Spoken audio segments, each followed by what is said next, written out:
we're discussing the data pipeline with 4 stages: data acquisition, data preparation, then analysis, and presentation. We did with acquisition, we discuss in part 2. Part 3, we discuss about preparations. Part 3, we discuss about analysis. And today, inshallah, the part 4 we discuss with analysis, and part 5 we will be discussing the presentation. Okay. So it is very important that once we analyze the data, we analyze for the purpose. And what is the purpose? Is to tell the story from the data, what the data is telling us. So for example, we analyze the data to see the sales in supermarket.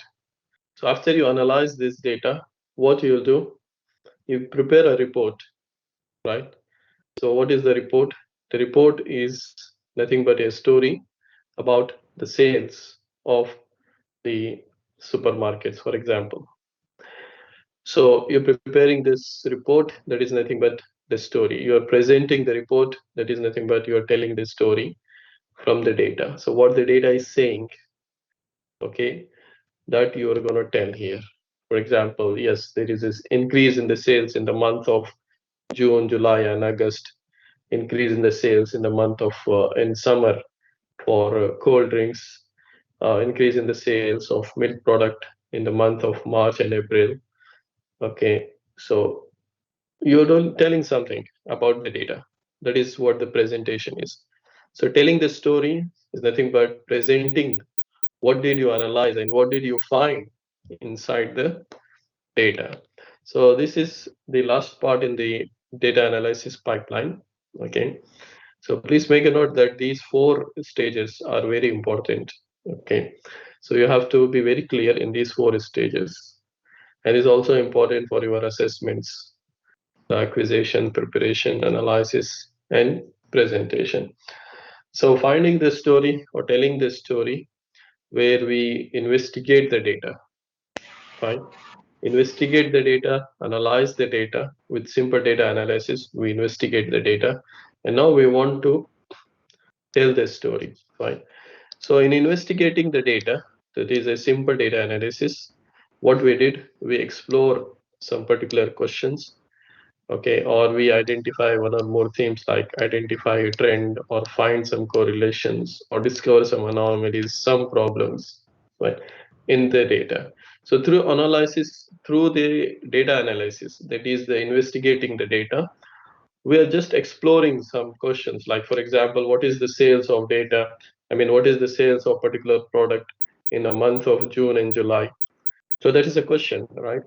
So that we are exploring that question, we are just telling the answer to that question by doing some data analysis. Okay, also we want to identify some trends in the sense, for example, high in the sales in the month of June and why it is high, finding the correlation between the different variables. Okay, all this we are trying to do through data analysis, through data data investigation. So in the finding the story, it may require data to be acquired and prepared. Thus, we did it in the data processing pipeline or data analysis pipeline. We acquire the data in the acquisition stage, then we prepare the data in the preparation stage, then we do analysis. Okay, and then it goes through analysis. That is the 3rd stage, right? Visualization, interpretation, and the reports. So storytelling, story-based engagement. Okay, telling the story is nothing but presenting the data results. Okay, it has 2 main components, that is exploratory and explanatory. Okay, exploratory is finding the story within the data, that you're just exploring the data, what is there inside the data. And explanatory is something like you are explaining in some meaningful way that what is happening, okay, by just exploring the data. So there are 2 main components here in finding the story or in telling the story. That is, one is exploring the data, just finding the story within the data, Okay. The other is explanatory, that where you're going to present and illustrate the final result of the exploration in a meaningful way. So you're going to explain something in a meaningful way, that why this is high, why this is low. For example, why this is high sales, why there is a low sales, right? And what will happen in the coming year, what can happen in the coming years. So just giving an explanations, fine, and just drawing your conclusions in this story. So exploratory investigation, or just like exploring the data, finding the story within the data. So here there can be two kinds of conversations. Okay. So in explaining this data, well, basically what happens, the exploration of data set is essentially a conversation with the data. For example, we ask the question and we see the outcome of it, and then identify further questions to clarify the outcomes. So for example, we ask the question, what is the total number of sales? Fine. So we get the question, we get the answer, we get the outcome. Total number of sales is 1.2 million. Okay. Now again, we may ask further questions to clarify this. Right. So this is just a conversation in exploring the data sets. In exploring the data set. So this conversation can be in two forms: in a closed conversation or journalistic interview. In a closed conversation, this is a formal style of questioning conversation, and it's useful for checking facts, looking for evidence, and identifying the correlations. So it is just like you have the data in front of you, and just ask the data, it is giving you the facts. Okay. And just see these facts are okay or not, fine. And also you can see that how the different variables are correlated in these facts. Okay. So closed conversation is just like with the data and the analyst and the data. It's just discussion. It's a discussion between these two parties. Fine. So how it will happen? It will start with a silent question, for frequently determined in advance, and remain focus on getting the required answers with little or no deviations, and possibly drawing together answers from different data sets. This is closed interview style, is often used routinely to prepare data sets and hard coded into report generates and summaries and dashboards. So it's just simply asking the questions to the data and getting the answers. Fine. So this is a closed conversation, and the results can be inserted into the reports. This is one kind of conversation in just exploring the data. You ask something to the data and you get the answer. Journalistic interview is a much more free-flowing conversation. It's in the form of some journal is asking the question. So leading to a novel findings, this will bring in new findings by asking the question if it is possible. Okay. Different questions are put here to see different outcomes. Okay. So here the questioning uncovers the story. As you go on questioning, you will get the story or you will get the results. Fine. So it can also be automated in such a way that, for example, you see in SQL, fine, what we'll do, we write a query and we get the response. We get the result in SQL. Okay. So in the same fashion, it's just like you go on asking some questions, like you keep on getting the answers. Right. So this is like a journalistic interview. So here the questions are not predetermined. Okay, you can ask any question and get the answer from it. Okay. So in exploring this, there are two kinds of conversations we see: closed conversation and journalistic conversation. So the explanatory story communicates the finding of the exploration, and this will take in the form of reports, okay, supported by tables and graphics. Okay, so we see nowadays the reports. What we see, for example, is having the findings. Okay, and then it also has the tables and graphics. Fine. Very simple. You can take, for example, a medical report. Okay. If you want to do the whole body checkup and see the medical report, you will see that report. There is some findings, some tables, some graphs, right? So this is telling the story, okay, from what is being acquired and what has the history. Okay, so what is the health, what is your the health status that it gives. Okay, similarly you can take any other example. So it all tells the story, okay, in a form of report, which has tables and graphs and other methods of presenting the data. Okay, so today we have whole range of communication devices available, like presentation, slide decks, and blogs and all, to present the data, right? But what does it mean to able to tell the story with the data? Kosara and McKinney, they write it at its essence: a story is an order sequence of steps. Each statement. Story is an order sequence of steps, each of which contain words, images, visualization, video, or any combination of thereof. So when telling the story, you prepare a report, and what does a report may contain? Words, images, visualizations, videos, or combination of these. Okay, that will be through telling the stories.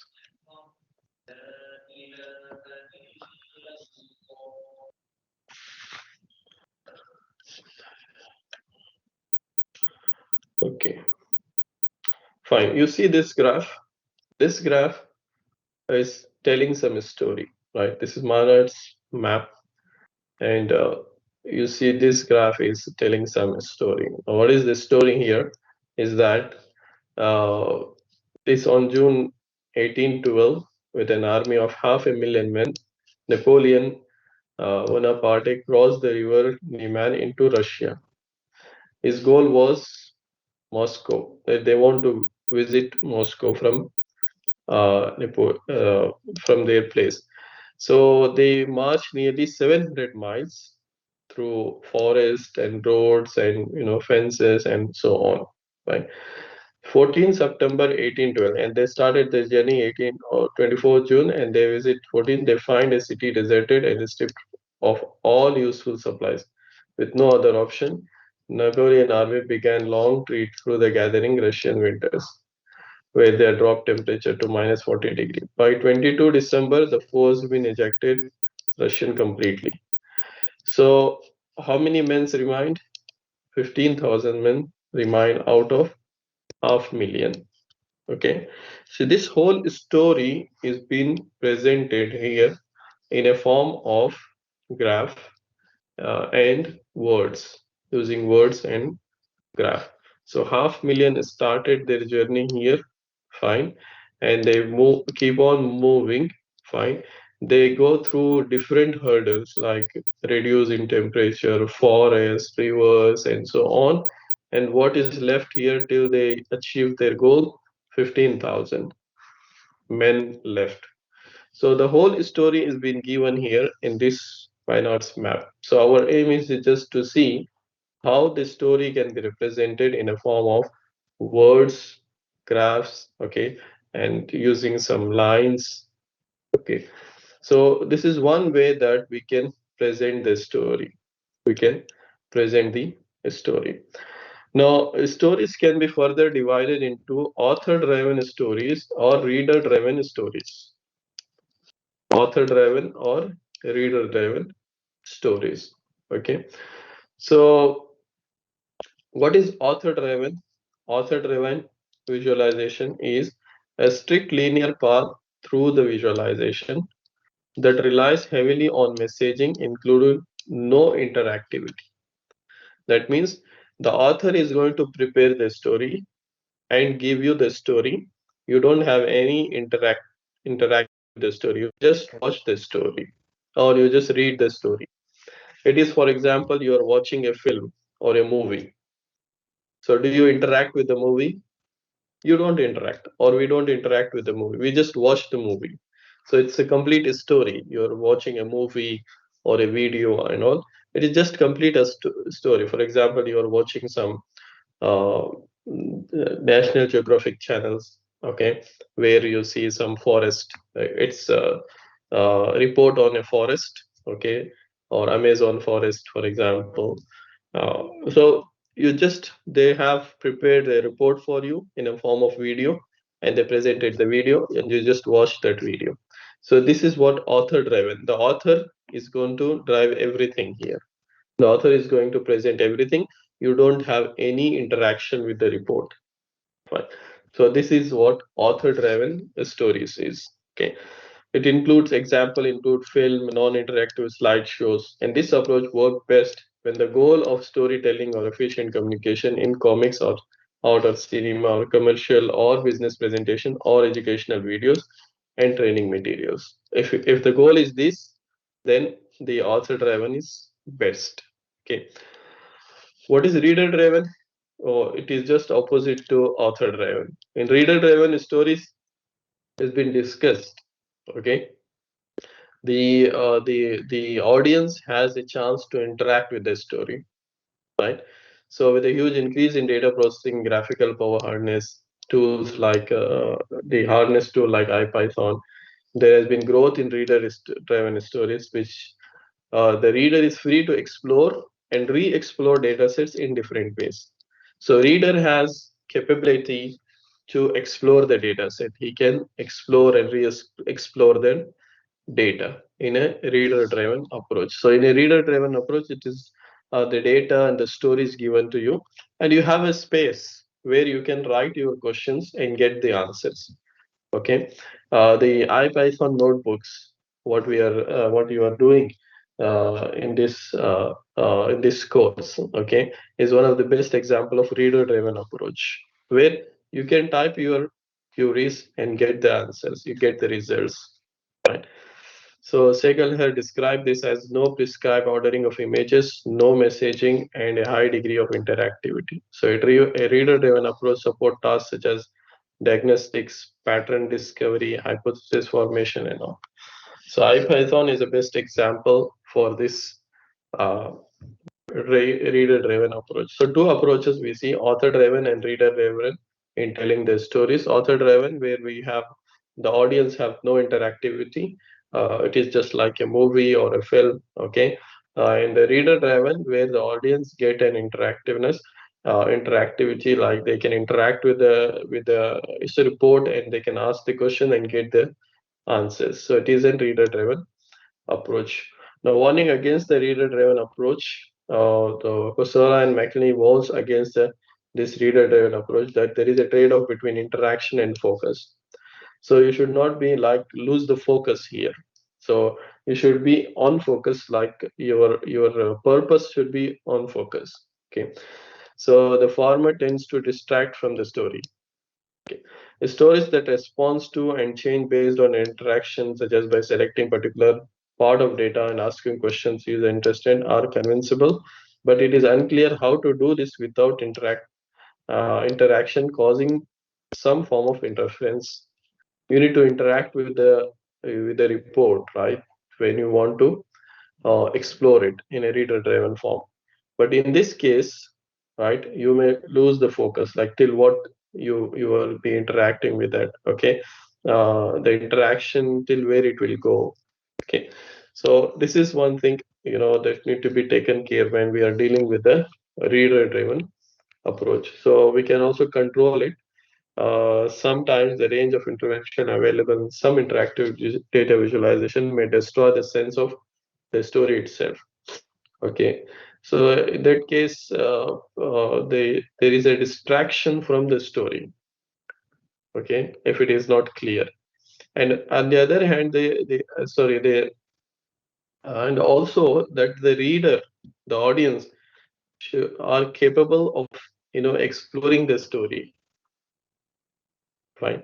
So they know how to explore it, how to ask the question, how to deal, how to work with it. Fine. Otherwise, it may distract them. They may not be able to get the result. Fine. For example, if I prepare a report using IPython and notebooks, and I'll give you, it's okay. It's simple for you to explore it. But if I give the same to someone who don't know about the notebooks, then it is very difficult for him. Okay, so it is not possible for that audience or for that person to read the story. Okay. Okay.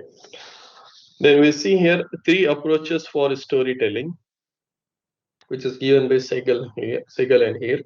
The three approaches are the Martini glass structure, the interactive slideshow, the drill down story. What is Martini glass structure? It begins with a tight narrative exposition and then opening up afterwards free exploration. So the exposition is an author driven, whereas free exploration is reader driven. So it means that here, in this approach of storytelling, you start with a tight narrative. In the sense, you start with some statement. Okay. So in this case, you are not giving any chance for the audience or for the reader to do anything here. Okay. But after some times, you leave it open for the readers or for the audience, so they can get more and more about this. They can get more and more out of this. Okay. So that will be, for them to as in reader driven. Okay. Just a second, please.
Just give me a second, please. I'll get back to you.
Okay, I'm sorry for this. So Martini class structure, this is one approach to tell the story where we start with a narrative, a tight narrative, okay, and then we open it for free exploration, where the audience are can go through by reader-driven approach. Okay. The second is interactive slides where author leads with the story. The author will start with the story on every slide, but allow the readers, give an opportunity to the readers to explore it more in detail. Right. And the third is drill down story where we have many stories and we allow the readers to choose one of the story to explore more from the stories. Okay. So these are three approaches: Martini glass structure, interactive slides, and the drill down story. So Martini glass structure as a preferred approach here in telling the story, where you can start with some narratives, okay, and then you leave on the readers or on the audience to explore more and more through some uh, some tools such as IPython notebook. Using these tools, they can explore more in the story. Right. Automating the storytelling, this is also possible that we can automate the storytelling. Fine. In automating the storytelling, we just take the topic of the story and there is a template or a format on which we fill up everything from the topic of the story based on the topic of the story. Fine.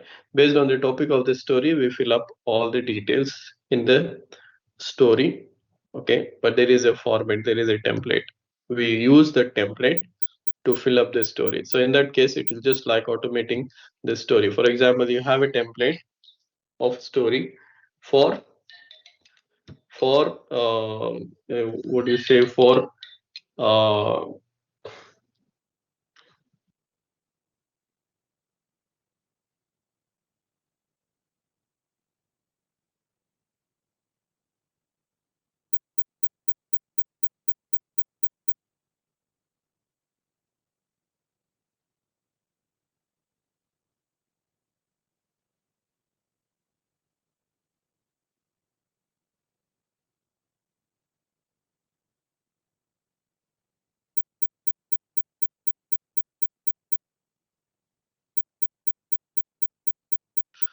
okay. So here there is a template, okay, that will be used to fill up the story. For example, let's say that we have a report template for sales data. Okay. So whatever the sales you want to analyze, you want to present the story of the sales, use that template and just fill up the required data in the template. So this is what automating the storytelling is. Fine. Not telling the story here, the potential for the use of data story to pursued as a rhetorical devices. So that implies the reader has a duty to treat the data stories with care. The facts presented must be accurate, and the story should be without known flaws and weaknesses. Right.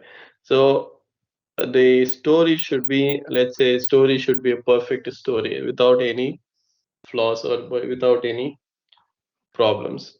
Right. Now, the next comes visualizing the story. After till now, what we see is about presenting the story, or you can say the preparations or presentation of this story.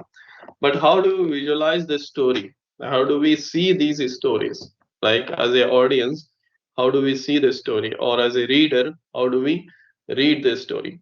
So data visualization makes data accessible, and they have long been of paramount value in making relationship between data items meaningful. I mean, the relationship between the data items.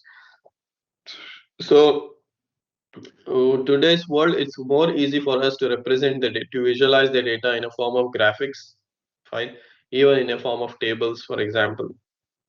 Data visualizations is will call for automatically that we visualize the data in a form of pie chart, bar chart, or line graphs, right?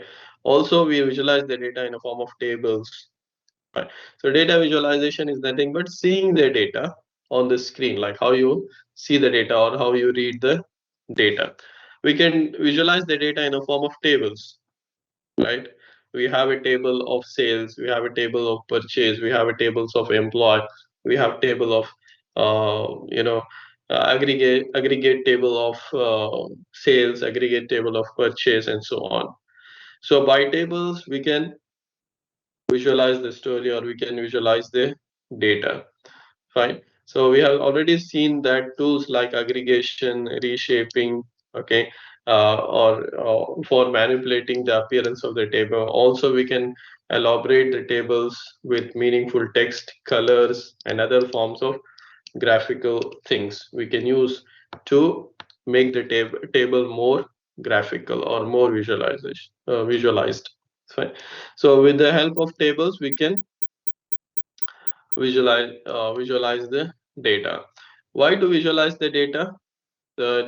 Just for clarity, immediacy, and focus and summary representation of large data sets.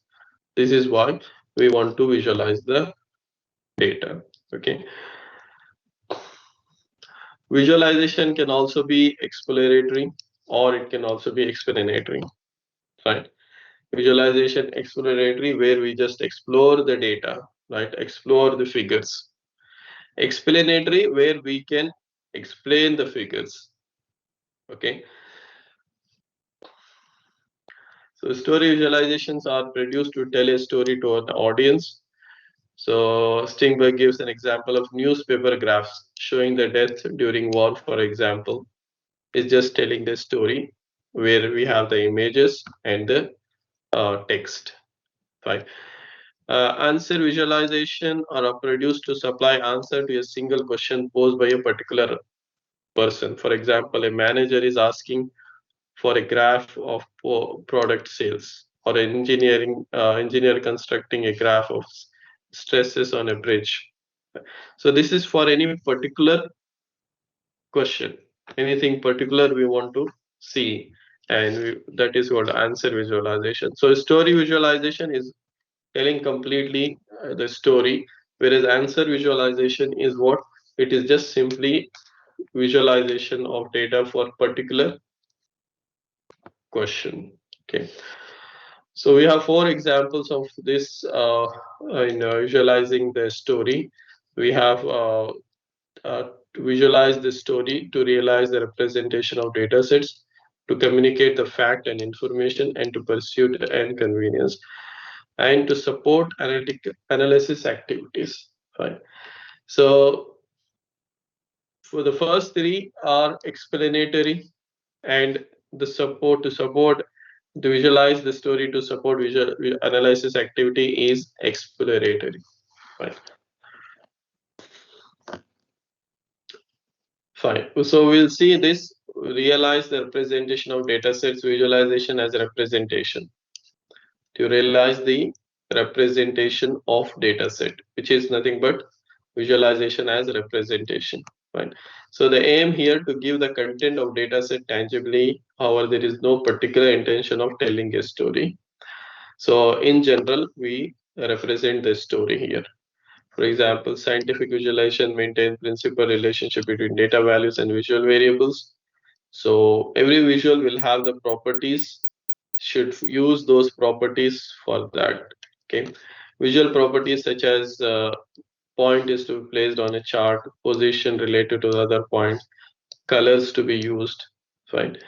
These are all will draw this story for visualization. Okay. For example, if you look at this one, this is mashallah, very beautiful view here, telling the story about the astronauts, the Trojan and Greeks. Okay. So here you can see that the story is being told with the help of some graphs where different color dots or points are used, different lines are used. Okay. Text is being used here. So these are the properties of this visualization that are used to tell the story. Fine. So many simple graphics without descriptive text adornment are also representational, such as point maps, bar charts. They often do little more than offering representation of relative position of size or size of data points. Labeling and ordering of data for a specific purpose, but drawing out the details are to be explained, and also increasing the explanatory power of visualization. This also comes with the representation, right? So here also you can see the labels as in the form of text. Similarly, with the tables also you see the labels and all, right?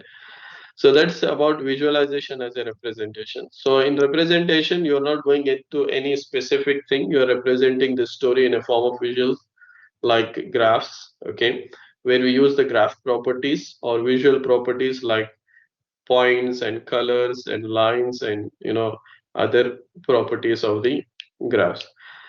Visualization to communicate the fact and information. This is the second purpose of visualization, to communicate the fact and information, right? So in this, of course, a visualization is been created to communicate the findings, the facts from the data sets. Okay. For example, if you look at this example is showing you different countries, okay, and their expenditures in billions on research and development, right, in different categories. So we have a category of motor vehicles, you have a category of computer electronics, right, category of science and research development, manufacturing, pharmaceuticals, computer programming, consultancies and all. So here we see what is the expenditures on research and development by different countries. Okay, so we have Germany here, the highest one, and here also Germany is the highest, and here Germany is the highest. Okay, so we see that similarly the other countries. So you see here, this visualization is communicating the information that every country, what is their expenditure compared to other countries in the different research and development fields, different R&D fields, right? So it is communicating the facts and the information through this visualization, right? The third purpose here is to visualization to pursuit.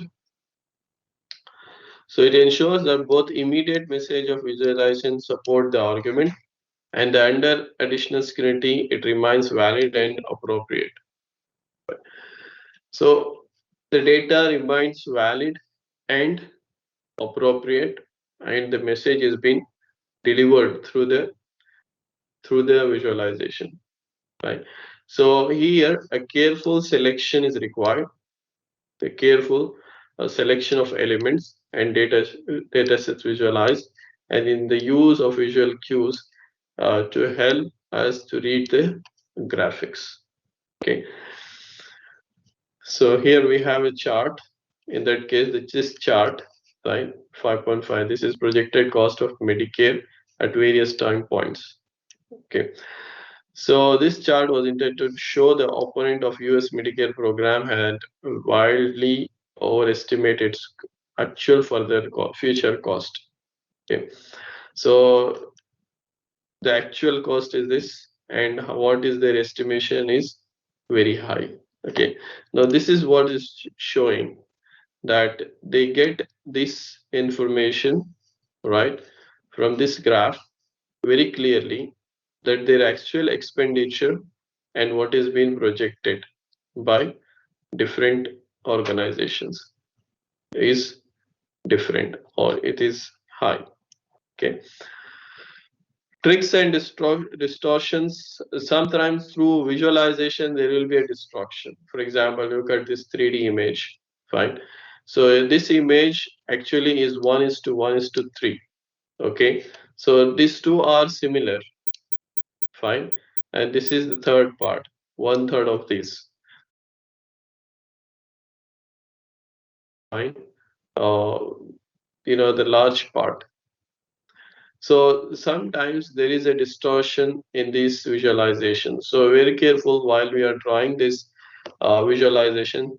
They should be very careful that no distortion or no should be happen.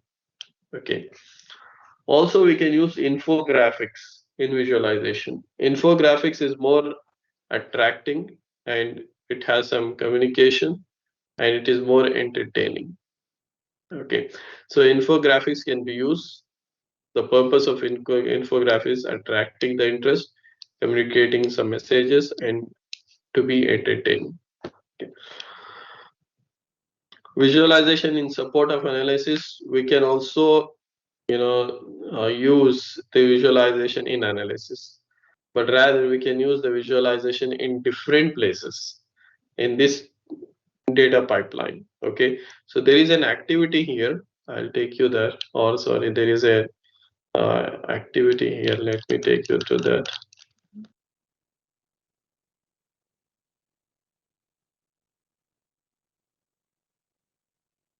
Or it is an exercise. Yeah, I think it is an exercise.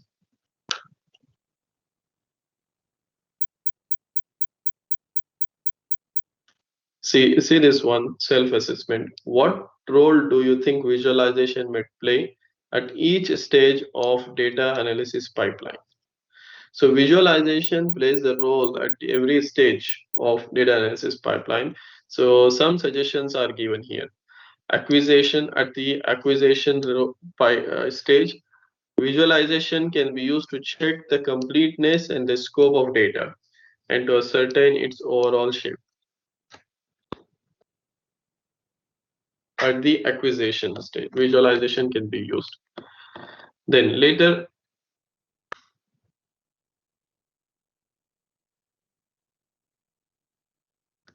at the preparation stage, visualization can be used to find and identify outliers, to locate area where data is paired or dense, to examine binnings, segmentation strategies. Visualization can be used for this at the preparation. At the analysis, to examine the result of analysis activities such as clustering, classification, correlation, visualization can be used. Right? And of course, at the presentation, to generate the graphics for displaying the results, displaying the findings, visualization can be used. So visualization can play a role in every stage of data analysis pipeline. Okay, so this is important.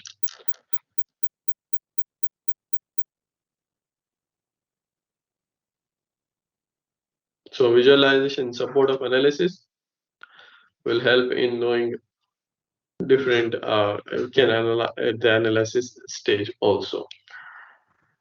Fine. Now, but let us look at fundamentals of data visualization. So effective and truthful visualization require a principled mapping from data variables to visual variables. That is, there should be a mapping from data variables to the visual variables. What we see on the screen and what is the data. There should be a proper mapping. Okay. So it requires some grasp of the theory concerning the way the human interpret the visual variables to construct and construct and understanding. There are three powerful ideas on this drawing the meanings for different visual variables is Burton's visual dimensions, the Gestalt theory of perception, and pre-attentive attributes. So what is Burton's visual dimensions? Burton described 8 visual dimensions that apply two-dimensional representation. So what are these 8 visual dimensions? The space x and y, that is the two-dimensional space x and y, the size of this space, the color that are used to represent the data sets, value, that is the color value, right? The intensity of the color, textures that are used, orientations and shapes that are used. Fine. This can be seen here. These are the shapes. So different shapes has a different meaning to represent different data. Okay. The sizes, fine. The value, the color values, like for example, gray, the light gray, dark gray, black and white, different color value, the intensities, the 2D space, fine, on x-axis and y-axis, textures, colors to be used. Fine. So these are the 8 visual dimensions of Burton's that can be used to represent the data or to represent the data in a form of graphics. Okay.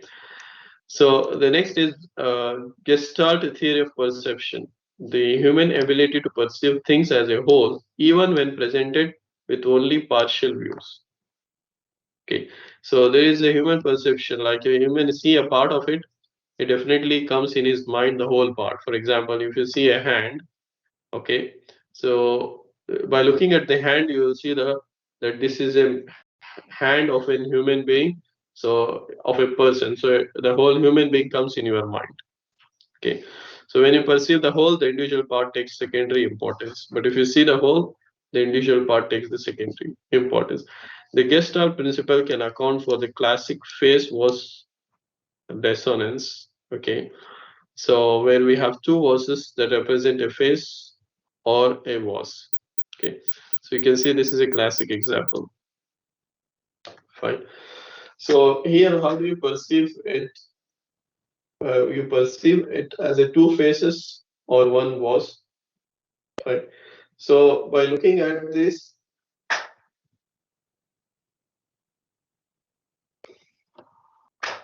two faces, for example, what we think is that two person is facing each other. Fine. Whereas if you look in the other way, it is seen as a was. Fine. So, so how this is happening is the Gestalt through the Gestalt principles, right? So it can help in constructing graphics to support the exploratory visualization by emphasizing patterns within a scene and for influencing a reader to see the big picture, not the parts. Okay, so which are so the principles here are proximity, similarity, closure, continuity, symmetry, common cause, and figure and ground. So 5 of these are listed here. Proximity, how they are connected, in what proximity they are linked. Similarity, in what way they are similar, in what way they are close to each other. Okay, whether it is a closed one or open one. And you can see this as a circle, as a closed circle, not as an arc. And connectivity, so in this case, whether these two lines are intersecting each other or they are four lines.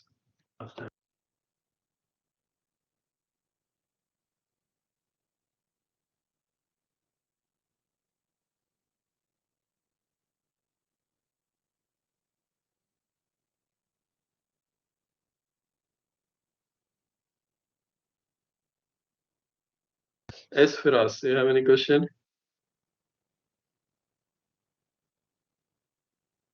It's okay.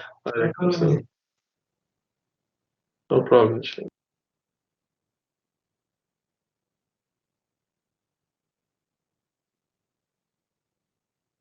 Okay, so similarity, also closure, continuity, and symmetry. Okay, similarity in the images. So we perceive object as a group on the basis of their proximity and similarity. Okay, so we can say that okay, this is their objects are in group. For example, these are in groups. Fine. So we see the objects in group based on their proximity and similarity, and we see two cross lines rather than four lines. Here you see whether these are four lines or these are two cross lines in this fashion. Okay, so it is based on the continuity, how the lines are continuing. Symmetry lead us to see a boundary. Fine. And closure, perhaps more interesting, of 5, which examines circle closely, and we will see it is not a circle. So gap in the circumference of the circle, we'll see that this is not a circle. Fine, but it is seen as a closed object. Fine. So Gestalt principles are also used here, to for the visualization. Okay. The sixth principle of Gestalt is common cause, which can be seen when some elements of an image collectively move in the same way, they make the groups. Right. So, for example, some elements are moving in this direction, they make a separate group. Fine. So this can be seen as a separate group of data. Also, figure and ground, by looking at the figures and can deciding which figure, you are following, or which how you perceive it by looking at the figures, okay, based on the ground. Fine. So just start principles are summed here for the closure, proximity, continuation, fine, and similarity. You can see here, get start. Finally, the pre-attentive. Here, attentive attributes are visual features that we perceive only by processing the scene. For example, if I want to count how many threes are there in this text, I have to process every number here and check for 3. So this requires a lot of attention here. This requires a huge attention here, that how I need to count this one. Fine. In pre-attentive, what we'll do is that we'll just highlight what is needed. For example, in this case, if you see this now, okay. So in this case, you see, you can easily count number of threes, or if it is like this in this format, you can easily count number of threes. Okay, so this pre-attentive perception means that every digit in the sequence no longer need any focused attentions. So it is already given the attention, which is through the pre-attentive. Okay, so pre-attentive attributes allow us to establish the focal points or the point of focus and to draw the attention to a specific element in the sea of similar elements. It's a very powerful tool when using graphics for explanatory purpose. Okay. Also, you can see the pre-attentive forms. These are okay with different colors and different shape, different size. This figure also shows some pre-attentive variables. Like for example, you see the color, the big dots. Okay, represents South Asia, which is also pre-attentive. Fine, that's about it. Now the next is natural visualization. In natural visualization, top-down approach in natural visualization. Fine, there are two approaches in visualization, which is bottom-up approach and top-down approach. So bottom-up approach is that works from the data towards the graphics, and top-down approach is that you have some graphics and you tweak that graphics and you fix that graphics based on your data. Fine. So the top-down approach usually quicker and may not permit the control or veracity that bottom approach afford. Nonetheless, it may be useful when the data has a natural visualization. There are at least 3 ways to interpret the natural here. One is that the data might naturally be thought or experienced in particular visual way, that is in location, for example. Fine. If we talk about the location data, you can think of a map. Fine. So you have a map based on the data, the map is generated. The map is tweaked. Fine. A particular data variable might naturally be represented in a particular type of visual scale, or also a data set may particular shape. These are all we can interpret the meaning of natural here. Many natural visualization can be generated using the tools like IPython notebook, okay, as well as the bespoke data visualization tool like Tableau. Bottom-up approach is that you from the data you make the graphics. Okay, so in bottom-up approach we use grammar of graphics. Okay, grammar of graphic is a fresh approach for building meaningful graphics from the bottom up. Select a graphic from the palette and tweak the graphic to illustrate the data. We use grammar of graphics here. The analyst start with the data elements and then generates appropriate visualization for the data elements using grammar of graphics. Okay. There are 7 components of grammar of graphics, which is data itself and the operator for shaping the data. A coordinate system, for example, a 2D coordinate system with X and Y coordinates. Geometric objects like circles that display the values, circle, square, or lines, or points. Right. Scales that map the variable to the properties of the geometric object, and then plot the annotations that make easy to read the values. transformation to create a new variable using some functions, statistics that optionally summarize the data.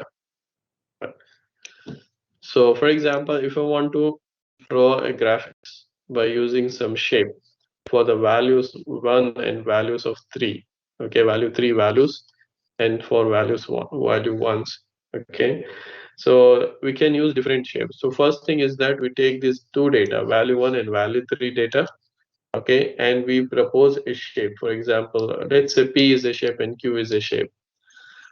Fine. So for first two, value 2 and value 3 is X and Y. So we represent value 2, value 1 on X axis and value 3 on Y axis. Okay. And we use some P shape and Q shape.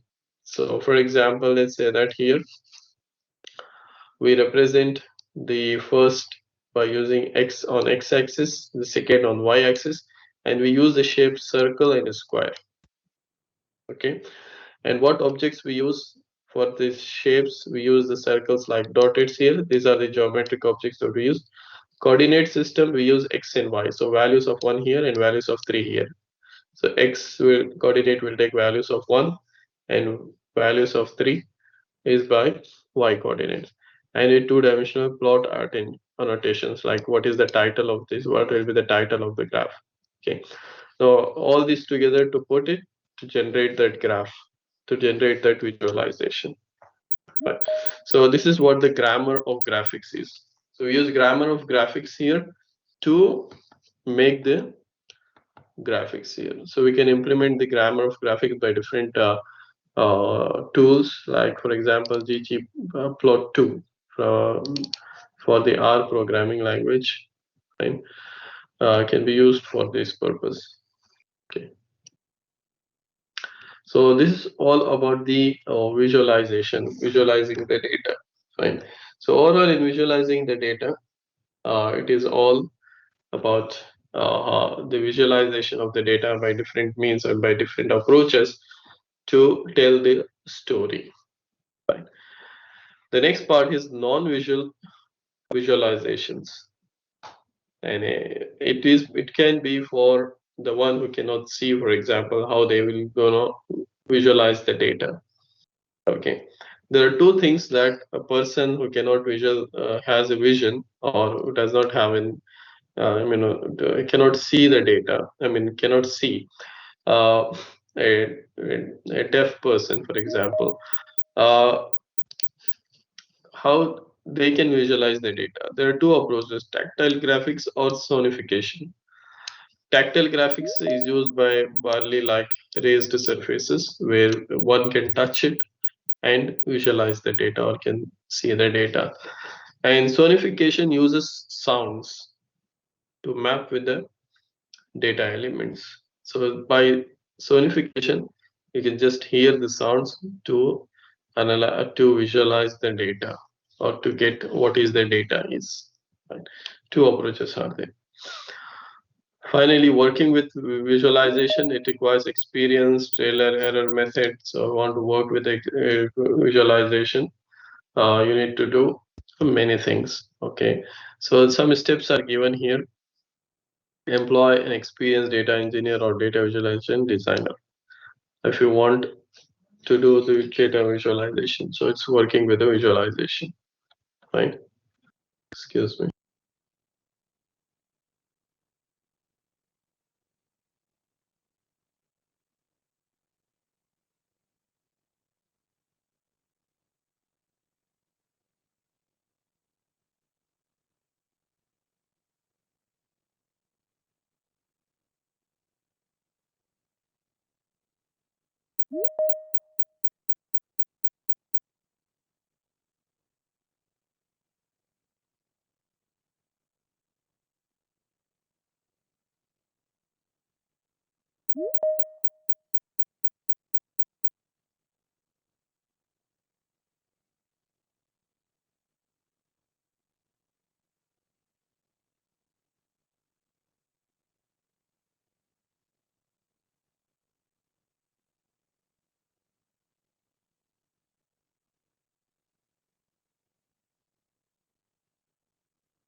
So working with visualization is either we need an engineer who is a visualization designer, a data visualization designer, or by yourself you can do it.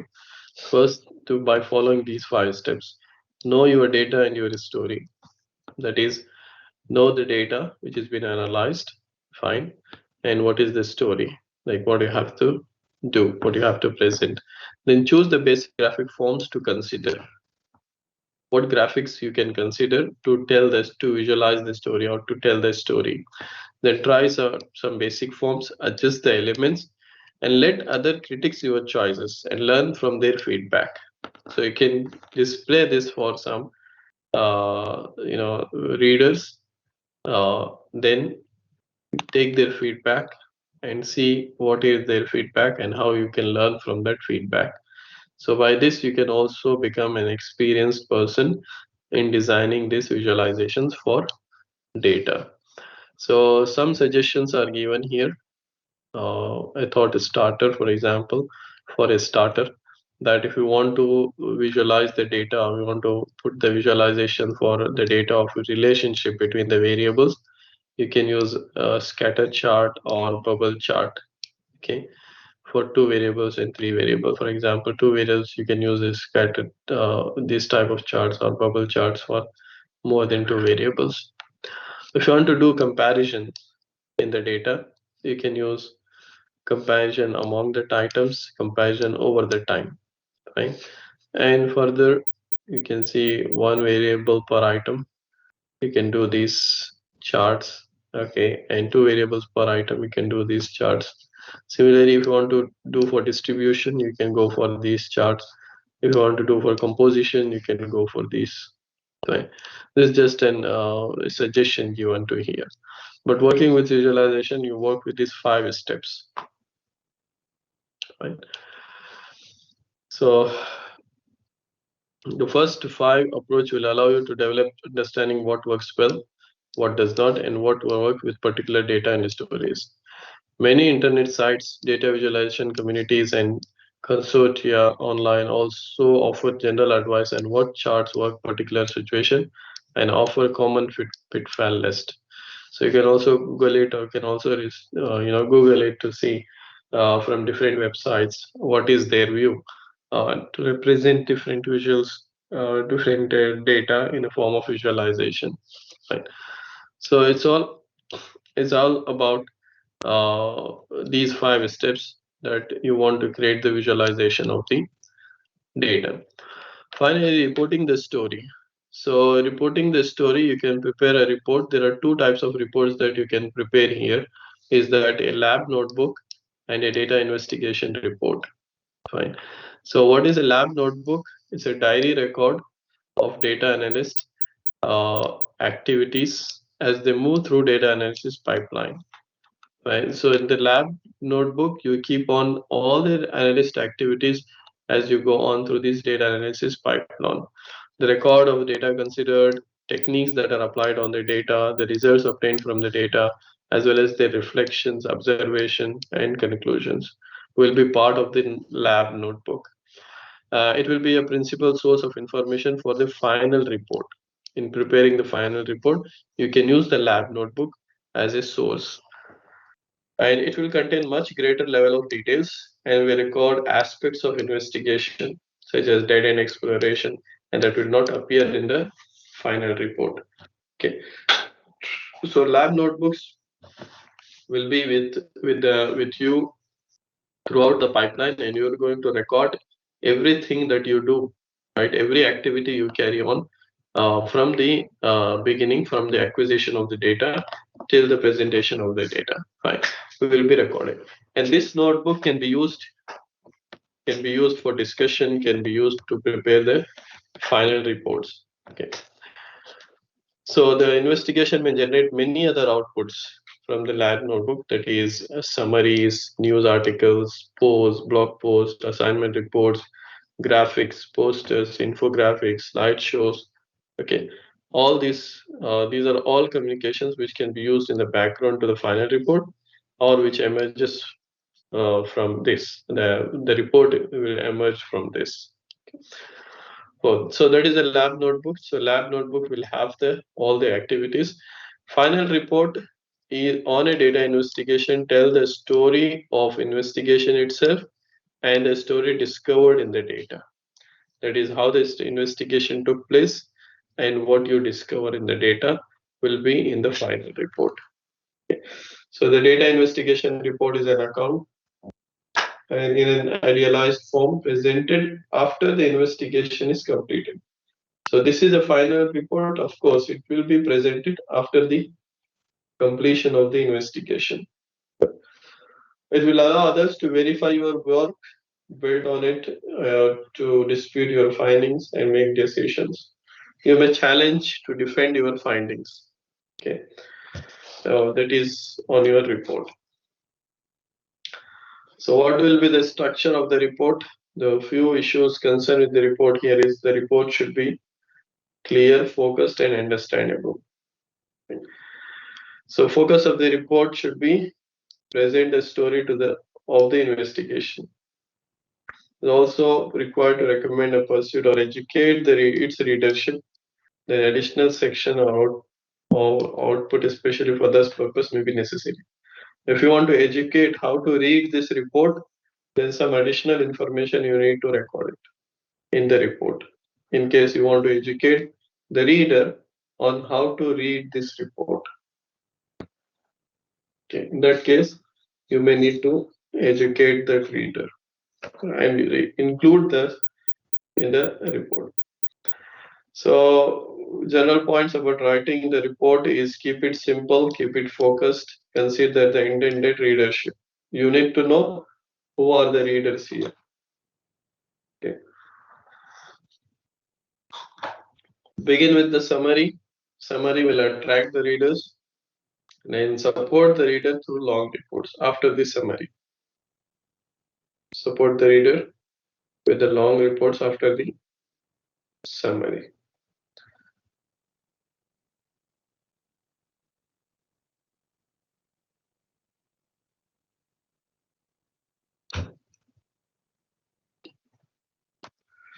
Using IPython notebooks for data investigation. See, IPython notebooks are used, for both lab notebooks and for data investigation report. Okay, so notebooks can be used for both purpose. For the lab notebooks, you can record all your activities, you can record your data, you can attach the data sets, you can attach the graphs. Okay, and data investigation report can also be generated using the notebooks. Okay.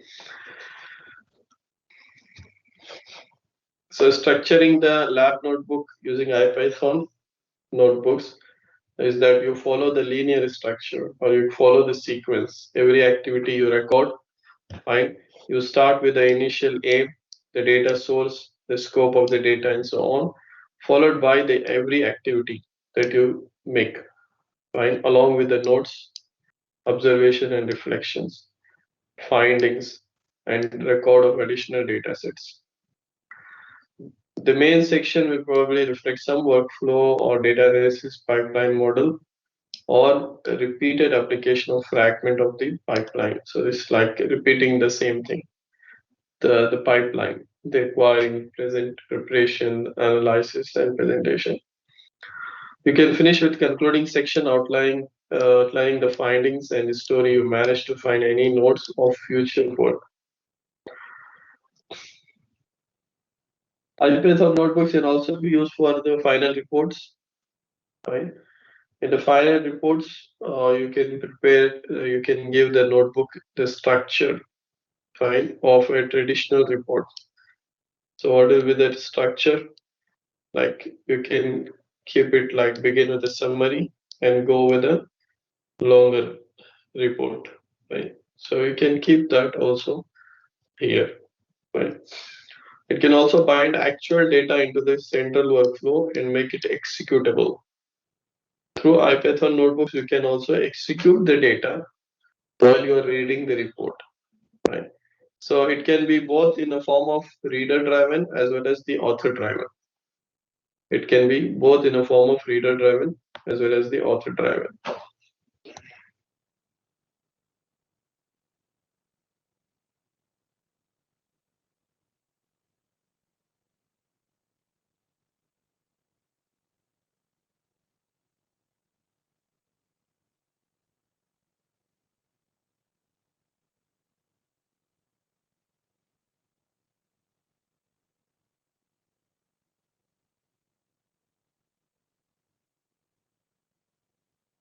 So here, IPython notebook can also be used for investigation reports.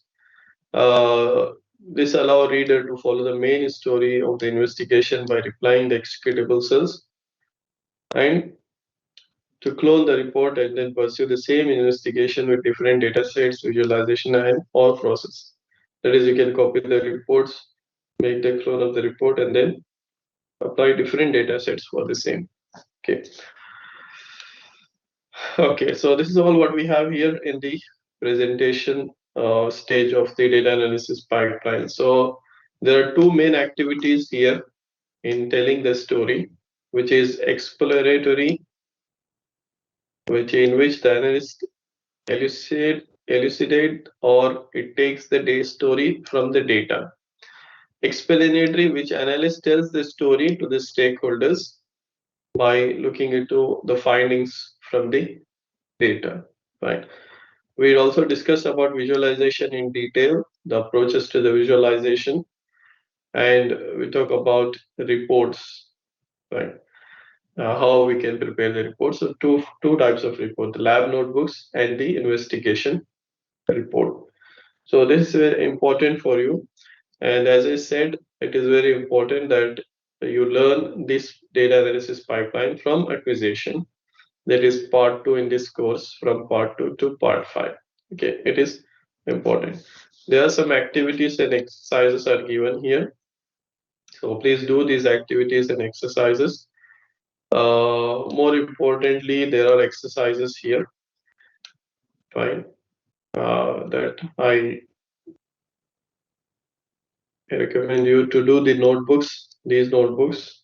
Fine. Notebook of 5.1, visualizing the data, and notebook 5.11, getting started with maps. Fine.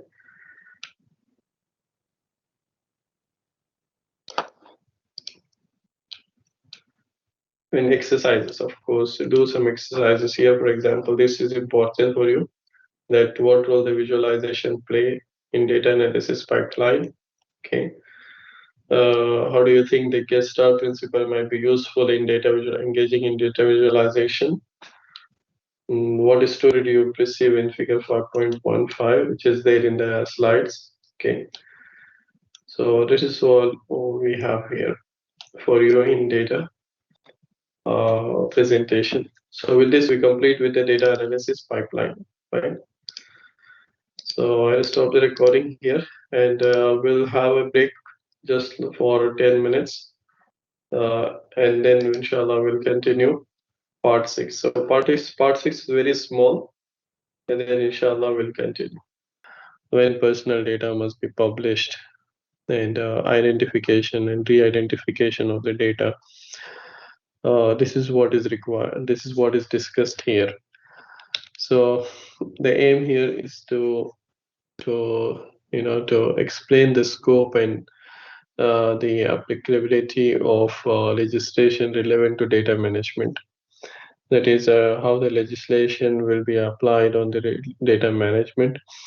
Also navigate and apply some guidance available from the sources such as the Information Commissioner Office, UK, and data protection requirements, and discuss the ethical issues related with the data management and the personal data, sharing of the data or disclosing the data, need to protect the identity when we are sharing the data, principles of achieving the data anonymization. So this is what the aims of this part. With data comes responsibility. Whenever we acquire the data, we have the responsibility. That is, we hold the responsibility of this data. So can we share the data with others, or what is the legality that we can share the data with others? Or when we prepare the data, or when we prepare the data and we prepare the reports, can we disclose the source of the information, the source of the data? Can we disclose the personal information, right? So we have seen, you might have seen many reports.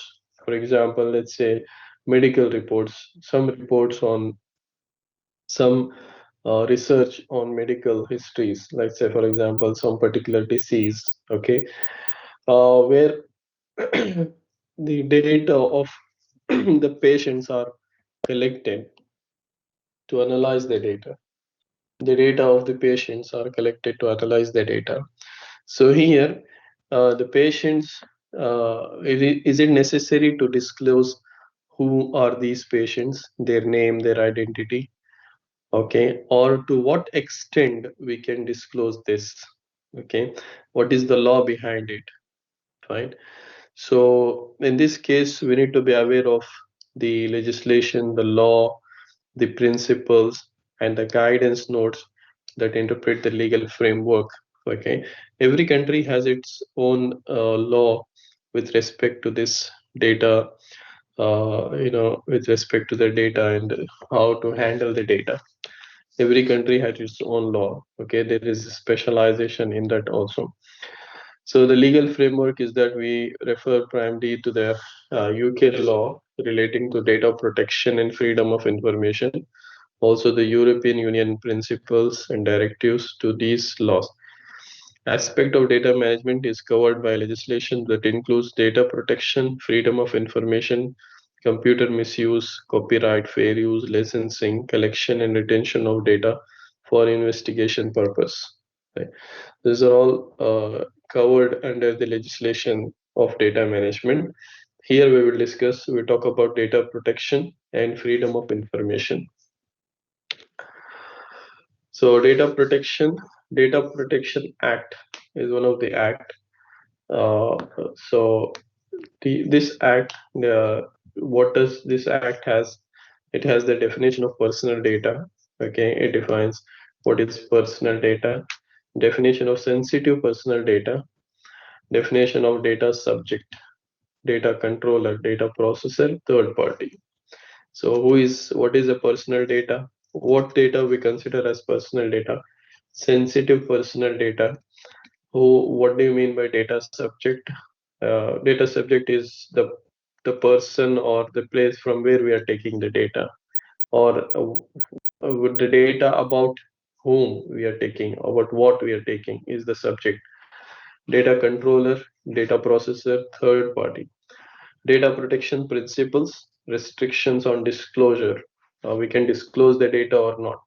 Key exemptions from disclosure provisions.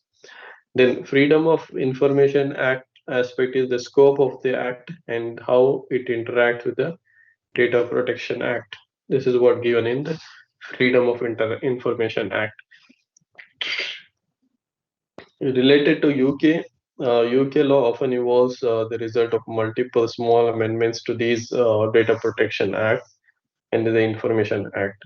Okay, so part of completely separated pieces of legislation, it can be enacted as separate laws, or it can be a second form as a secondary law. Okay.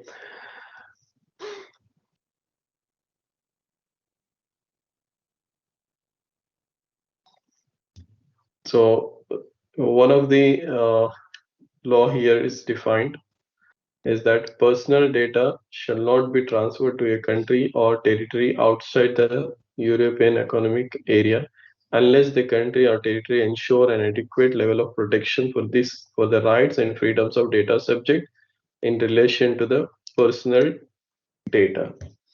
Right. So this is with relates to the data protection law. Right. So in UK. So regarding the sharing of the data with other countries. So nothing should be shared unless the receiving country or the territory ensure the protection for the right of the freedom of data subject in relation to the processing of personal data. US law are considered very different from UK laws. So we have different laws from UK and US. Every country has its own law to handle the data. Right. Personal data may be transferred from European Union country to the US, but only to organization that have signed up to a set of principles that looks quite similar to the European law.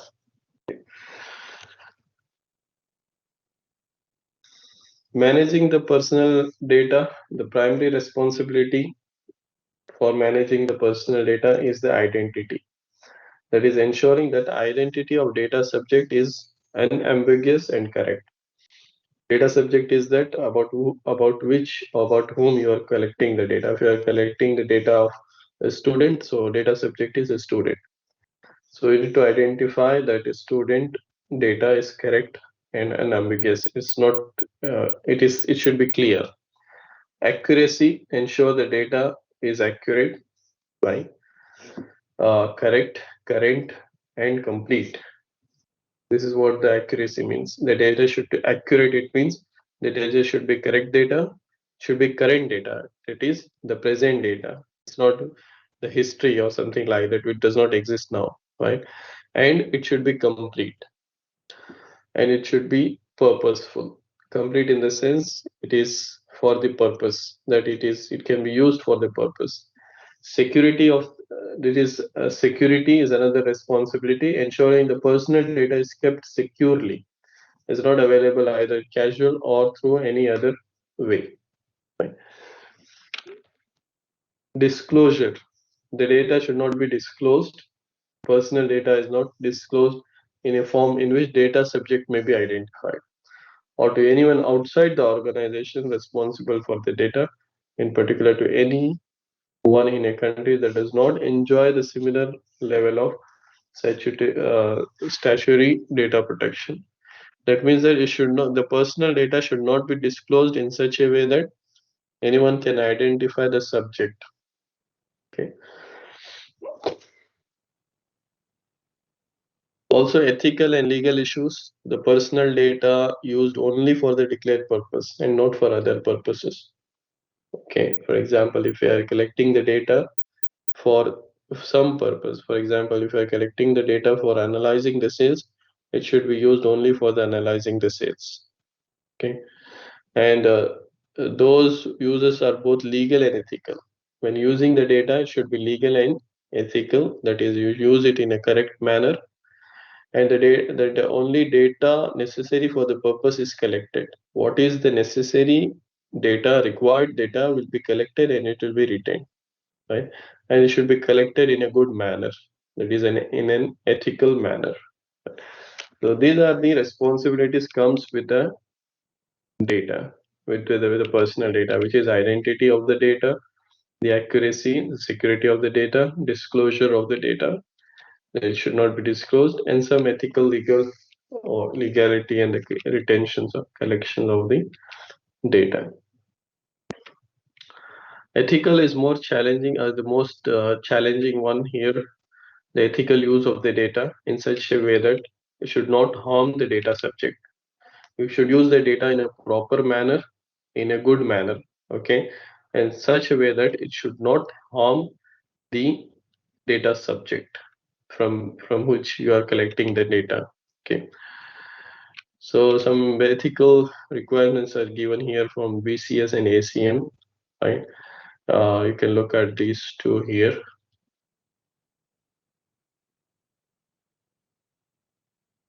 Okay, preventing the disclosures, that is, appropriate technical and organizational measures should be taken against unauthorized or unlawful processing of personal data, and against the accidental loss or destruction or damage of to the personal data. Right?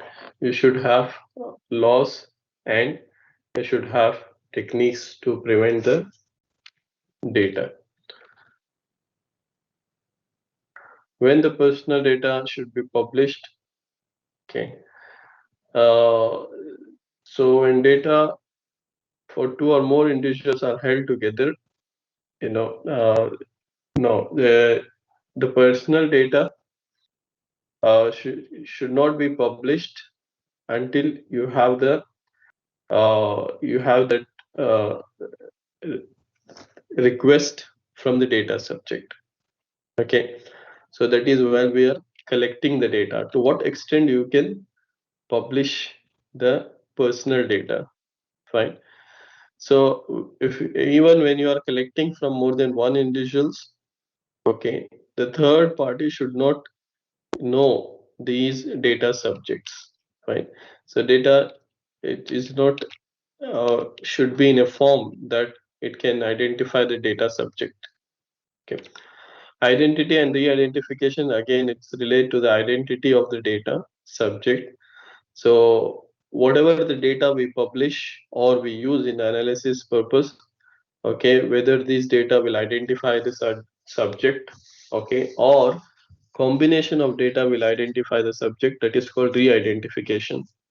Identity is just from the data we identify the data subject, or re-identification means from the more than one data or from the group of data we can identify the data subject, right? This should not be there, fine.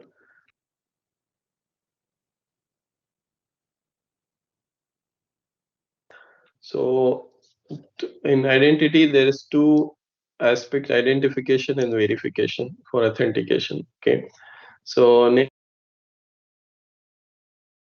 identify a person, but we can use a combination of value to identify a person. So if you want to identify the subject, then you can use a combination of values, but these values should not be used in case if you don't want to identify the person or re-identify the person.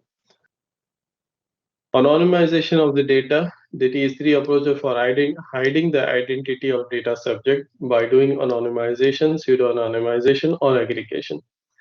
So through anonymization, you are going to protect the identity of the data subject, and that is what here you are going to separate the data from the data subject. Yes, Firas, do you have any question?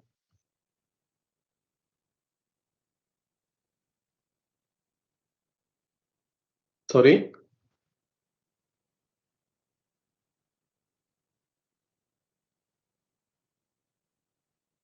Khalas, it's also time up. Khalas, we'll take this again, inshallah.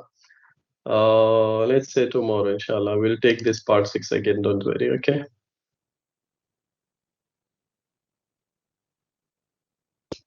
Yes, yes, yesterday, I mean, last class I did to, discuss this with you. Inshallah, tomorrow we'll do something, inshallah. I'll show you how to run the notebooks, inshallah. Awesome. We'll stop here for today, and we'll take on this